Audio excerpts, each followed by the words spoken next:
حضرت سیدنا مقداد رضی اللہ تعالیٰ عنہ ایک معروف صحابی ہیں، ان کی زوجہ بھی صحابیہ ہیں، ان کا نام ہے حضرت ضباعہ بنت زبیر رضی اللہ تعالیٰ عنہ۔ کہتی گھر میں غربت تھی تو میرے شوہر ایک دن جنت البقیع کی طرف گئے ہوئے تھے تو ایک بل کے پاس میں بیٹھے تھے، چوہے کی بل نہیں ہوتی، کہتے وہ ایک بل کے پاس بیٹھے ہوئے تھے، چوہا اندر گیا بل میں، اور جب واپس آیا تو ایک دینار لے کے آ گیا، پھر اندر گیا، یعنی ان لوگوں کو بلوں سے دینار ملتے تھے، ہمارے سارے پیسے ویسے بلوں میں چلے جاتے، اندر گیا اور ایک دینار لے کے آ گیا، پھر گیا تو پھر ایک دینار لے کے آ گیا، کہتے ہیں وہ 70 دفعہ گیا چوہا اندر۔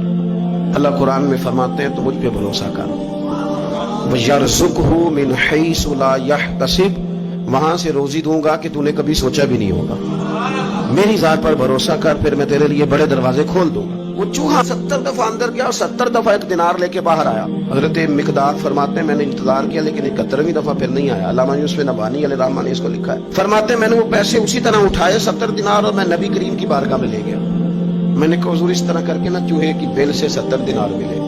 اب بات کو سمجھنا جب دینے والا دینے پہ آئے تو، اس لیے میں کہتا ہوں کہ سارے دروازوں سے بہترین یہ ہے کہ رب رسول کے دروازے پر حاضری دی جائے، وہاں سے ملے تو پھر کوئی روک سکتا نہیں، کوئی سیاست کوئی شخص رکاوٹ بنتا۔